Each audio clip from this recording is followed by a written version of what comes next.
E agora a gente mostra o segundo episódio da série sobre o medalhão que originou a devoção ao Divino Pai Eterno. Hoje nós vamos falar das peregrinações, as longas caminhadas dos devotos para louvar e agradecer as graças alcançadas mudou muito ao longo dos anos.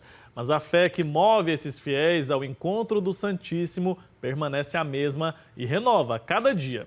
A gente vai acompanhar os detalhes agora na reportagem que a Daiane Rodrigues preparou.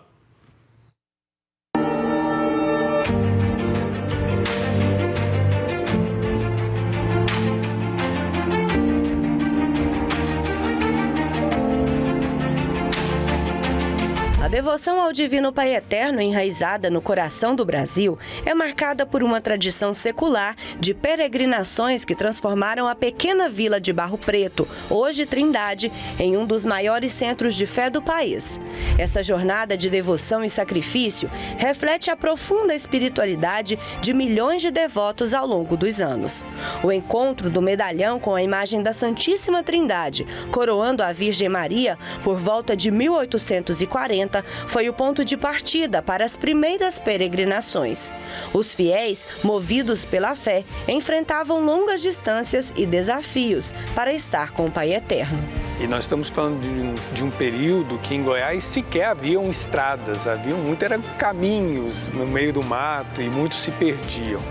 E a própria lógica da vida das pessoas daquela época, todos trabalhadores da terra, trabalhadores do campo, então obedeciam a esse tempo e a essa tradição para poderem fazer uma viagem. E hoje a gente fala, vive na cidade, vai à missa todo domingo. Naquela época não era assim, né?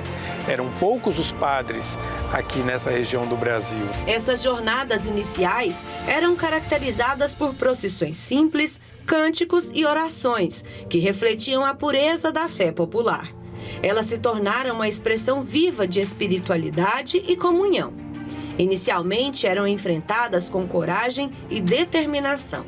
A pé, a cavalo, em carroças ou carros de boi. Os romeiros atravessavam campos, riachos e estradas de terra para chegar ao local onde o medalhão for encontrado. Cada peregrinação era marcada por desafios, mas também por graças alcançadas e momentos de intensa conexão com Deus. Era o meio de transporte daquela época, eram os carros de boi, né? Então as pessoas viajavam, seja para levar a sua produção, ou seja para visitar parentes, ou para fazer sua romaria em carros de boi.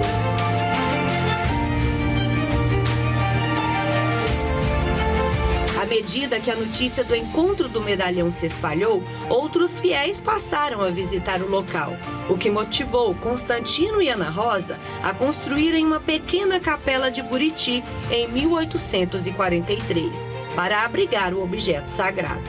A devoção cresceu rapidamente e, em 1848, uma capela maior foi erguida para acomodar o grande número de peregrinos que chegavam. Só depois, anos mais tarde, é que surgiu a Igreja Matriz, hoje Paróquia Divino Pai Eterno. Até a chegada dos redentoristas, em 1894, havia uma capela muito pequena, onde hoje está a Igreja Matriz, que era o local mais próximo do local onde o medalhão teria sido encontrado. Então, por volta de 1910, começou a construção da atual Igreja Matriz, que foi inaugurada em 1912. Que na época era a maior igreja de Goiás. E ali pôde então ter um espaço, uma referência para os devotos, os peregrinos que vinham da redondeza para rezar, para agradecer ao Pai Eterno, para fazer os seus pedidos, para agradecer as bênçãos do Pai em sua vida. Então, a partir da construção da primeira igreja, essa referência para a devoção dos filhos do Pai Eterno. A força dessa devoção transformou aquele vilarejo em Trindade, conhecida hoje como capital da fé. E por conta da chegada de tantos peregrinos, não só de municípios goianos, como também de outros estados, foi necessário aumentar o espaço. Daí surgiu o Santuário Basílica do Divino Pai Eterno, que com tantas demonstrações de fé, se tornou a única basílica no mundo dedicada a ele. A Casa do Pai, como revela Jesus, é a casa da acolhida, né? Onde acolhe todos os filhos do Pai Eterno. E como vai expandindo essa devoção, quanto o amor do Pai Eterno vai alcançando mais pessoas. Na história foi vendo essa necessidade, né, de preparar um ambiente para acolher bem. Com o passar dos anos, as romarias ao Santuário do Divino Pai Eterno ganharam força e organização, e o movimento de peregrinações se consolidou, atraindo cada vez mais fiéis de diversas regiões. As práticas durante as romarias, que antes eram simples visita à casa do Pai para pedir ou agradecer, também evoluíram e passaram a ter novenas, missas campais e confissões, além de manifestações culturais. Os meios de transporte também evoluíram e dos carros de boi e caminhadas a pé surgiram veículos motorizados que acompanharam as transformações da sociedade. Perceba que quando lemos o Antigo Testamento, em diversos momentos aparece uma expressão como nossos pais nos contaram. O povo de Deus recebeu a tradição, antes de ser escrita, de ouvir falar pelos pais e de ver os pais fazerem.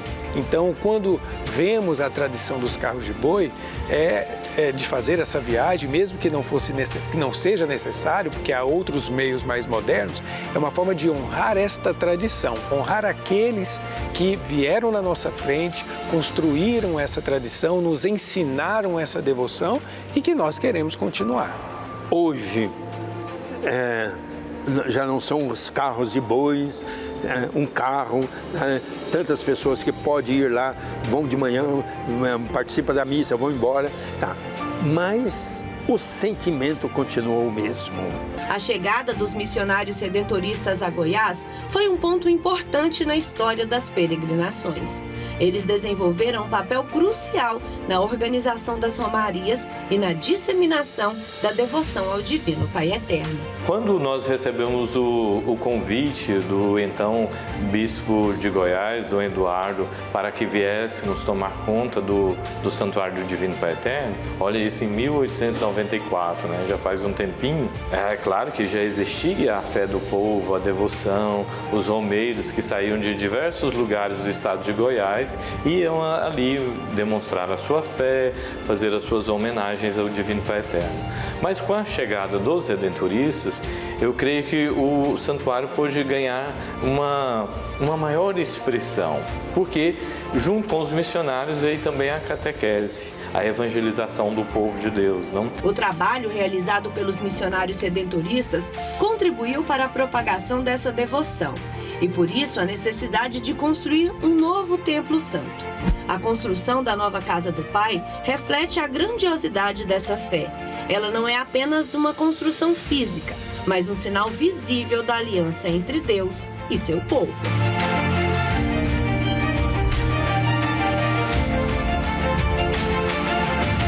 No início deste milênio e desse século, temos a possibilidade de construir uma terceira igreja, ainda maior, que está em construção, com a união dos romeiros de todo o país, dos devotos do Divino Pai Eterno, e a gente espera que logo, em algum momento que as possibilidades nos permitirem, essa igreja fique concluída, né?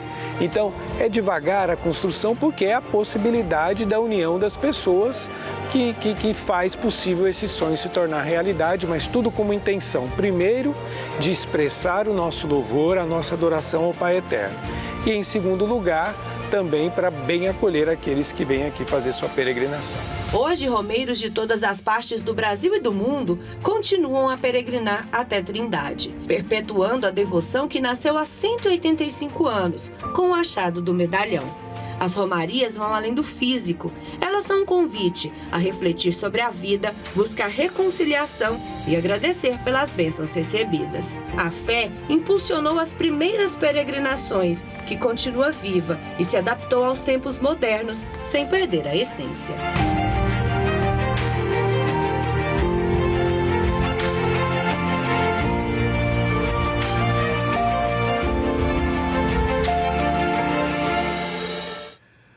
Lindo de ver a fé das pessoas, né, que peregrinam ali, vão em romarias até Trindade, de uma maneira simples, cada um ao seu modo, para exercer essa fé tão especial no Divino Pai Eterno. Olha, e você vai acompanhar mais um episódio amanhã aqui no Jornal Brasil Hoje, tá bom?